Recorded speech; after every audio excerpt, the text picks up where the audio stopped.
சென்னையில் 2025 ஐபிஎல் தொடரில் சென்னை சூப்பர் கிங்ஸ் மற்றும் மும்பை இந்தியன்ஸ் அணிகள் மோதிய போட்டியில் மிகப்பெரிய திருப்புமுனையாக இருந்தார் ஆப்கானிஸ்தான் ஸ்பின்னர் நூர் அகமது. சென்னை சூப்பர் கிங்ஸ் அணி இதுவரை 2025 ஐபிஎல் மெகா ஏலத்தில் 10 கோடி ரூபாய்க்கு வாங்கியிருந்தது. இவர் ஆப்கானிஸ்தான் அணியின் சுழற்பந்து வீச்சாளர் ஆவார். சென்னை சேப்பாக்கம் மைதானத்தில் இவர் மிகப்பெரிய தாக்கத்தை ஏற்படுத்துவார் என்பதை சென்னை சூப்பர் கிங்ஸ் நிர்வாகம் நம்பியது. அதை முதல் போட்டியிலேயே நிரூபித்திருக்கிறார் நூர் அகமது.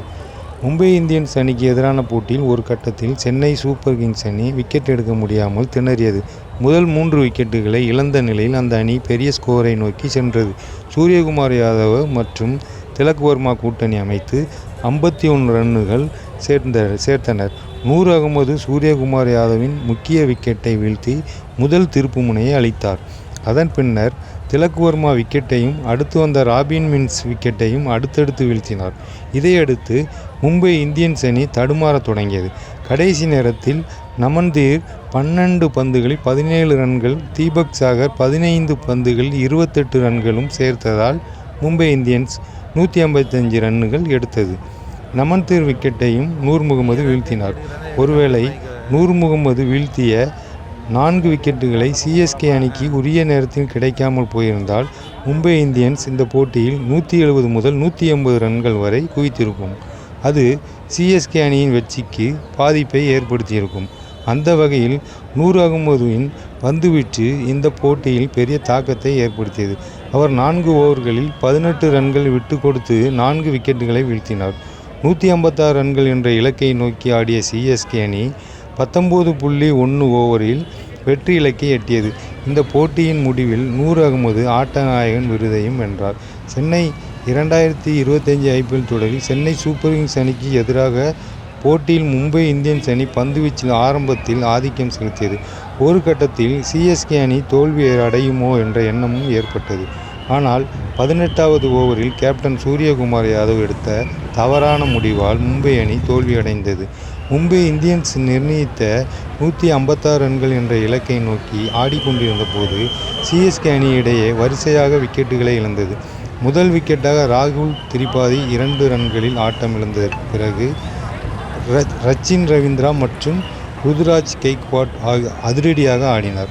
ருதுராஜ் 26 பந்துகளில் 53 ரன்கள் சேர்த்து ஆட்டம் இழந்தார்.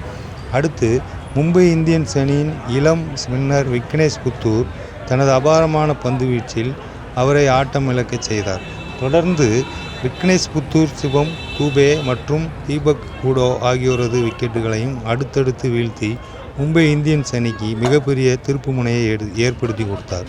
சிஎஸ்கே அணி 107 ரன்களுக்கு 4 விக்கெட்டுகளை இழந்தது. அடுத்து வந்த சாம் கார்ன் 4 ரன்களில் ஆட்டம் இழந்தார். ரவீந்திரா ஜடேஜா 17 ரன்களில் ரன் அவுட் ஆனார். ரச்சின் ரவீந்திரா மட்டுமே ஒரு புறம் நின்று அபாரமாக அரை சதம் அடித்து ஆடியிருந்தார். இந்த நிலையில் கடைசி 3 ஓவர்களில் 21 ரன்கள் எடுத்ததால் வெற்றி பெறலாம் என்ற நிலையில் இருந்தது சிஎஸ்கே அணி. அப்போது மும்பை இந்தியன்ஸ் அணி வேகப்பந்து வீச்சாளர்களான ட்ரெண்ட் போல்ட் அல்லது தீபக் சாகரை கடைசி 3 ஓவர்களில் பயன்படுத்தும் என்ற எதிர்பார்ப்பு இருந்தது. அவர்கள் இருவரும் பவர் பிளேவில் ஒரு ஓவருக்கு தலா 9 ரன்களை விட்டு கொடுத்திருந்தனர். கடைசி நேரத்தில் சுழற்பந்து வீச்சாளர்களை பயன்படுத்துவது எப்போது ஆபத்தானதாக முடியும். சுழற்பந்து வீச்சாளர்களின் பந்துகளில் சில சிக்சர்களை அடித்தாலும் போட்டியின் முடிவு மாறிவிடும். அப்படியிருந்தும் மும்பை இந்தியன்ஸ் அணியின் கேப்டன் சூரியகுமார் யாதவ் 18வது ஓவரை வீச விக்னேஷ் புத்தூரை அழைத்தார். அவர் 3 விக்கெட்டுகளை வீழ்த்திய நிலையில் அவருக்கு 15வது ஓவருக்கு முன்பே தொடர்ந்து பந்து வீச வாய்ப்பு அளித்திருக்க வேண்டும். அதை செய்யாமல் முதல் தவறை செய்த சூரியகுமார் யாதவ் விக்னேஷ் புத்தூருக்கு 18வது ஓவரில் பந்து வீச்சு வாய்ப்பளித்தார். அது மிகப்பெரிய தவறாக அமைந்தது.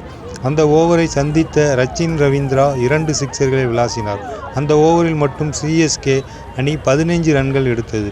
அதன் மூலம் கடைசி 2 ஓவர்களில் 9 ரன்கள் எடுத்தால் வெற்றி என்ற அளவுக்கு நிலைமை மாறியது. 19வது ஓவரில் வெறும் 2 ரன்கள் மட்டுமே எடுத்த சிஎஸ்கே அணி கடைசி ஓவரின் முதல் பந்தில் ரச்சின் ரவீந்திரா அடித்த சிக்சர் மூலம் வெற்றியை பெற்றது. ஒருவேளை 18வது ஓவரை ஒரு வேகப்பந்து வீச்சாளர் வீசியிருந்தால் ரச்சின் ரவீந்திராவால் எளிதாக சிக்சர் அடிக்க முடியாமல் போயிருக்கலாம். அது போட்டியின் முடிவை மாற்றியிருக்கலாம். ஆனால் விக்னேஷ் புத்தூரை பந்து வீச அழைத்தது கேப்டன் சூரியகுமார் யாதவின் தவறான முடிவாகும். விக்னேஷ் புத்தூர் தான் வீசிய முதல் 3 ஓவர்களில் 17 ரன்களை விட்டு கொடுத்தது 3 விக்கெட்டுகளை வீழ்த்தியிருந்தார்.